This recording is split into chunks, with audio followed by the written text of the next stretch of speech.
नमस्कार, मी करिश्मा नायर, अतिरिक्त आयुक्त, नाशिक महानगरपालिका। आता साधुग्रामच्या ठिकाणामध्ये आमचे वृक्षच्या सर्वेक्षण सुरू आहे आणि त्यामध्ये 1800 वृक्षांची मार्किंग जे केलेले आहे त्यावर चुकीचा बातमी सुरू आहे की जुने वृक्ष पण मनपा तोडत आहे। परंतु हे सगळे नागरिकांना आम्ही सांगत आहे की हे जे वृक्ष मार्किंग केलेले आहे ते पूर्णतः सर्वेक्षणसाठी केलेले आहे।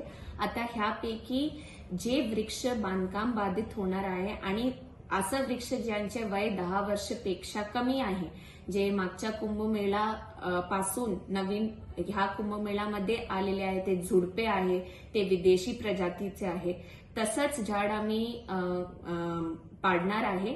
आणि जुना एक पण जे जुने वृक्ष आहे ज्याची बातमी सुरू आहे की जुने वृक्ष आम्ही पाडत आहे, एक सुद्धा वृक्ष आम्ही पाडणार नाही।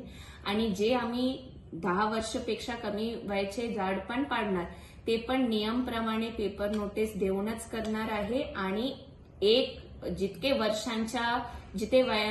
वयांच्या वृक्ष असेल तितके आम्ही नवीन झाड सुद्धा लावणार आहे। उदाहरणार्थ 7 वर्षांच्या वृक्ष आम्ही पाडलं तर आम्ही 7 नवीन वृक्ष सुद्धा लावणार आहे।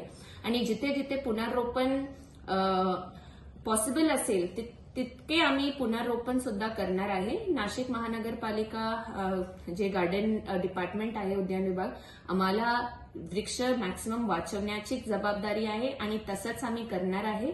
सिंहस्थ कुंभमेळ्यामध्ये जे बांधकामासाठी आवश्यक वृक्ष असेल आणि जे त्या वयाचे असेल, जे मी आता म्हटलेल्या, फक्त आम्ही तसंच वृक्ष पाडणार आहे। सगळे नाशिकरांना हे आव्हान देते की जास्तीत जास्ती वृक्ष आम्ही वाचवणारच आहे आणि जे आपल्याला पाडायचं आहे त्याची पण आम्ही पुनर्रोपण किंवा नवीन वृक्ष लावणारच आहे। तर सगळ्यांना मी विनंती सुद्धा करते की अफवा ऐकू नका आणि आपला मनपा जे आहे ते वृक्षांसाठी आणि कुंभमेळा दोघांच्या बॅलन्स करण्यासाठीच आहे। धन्यवाद।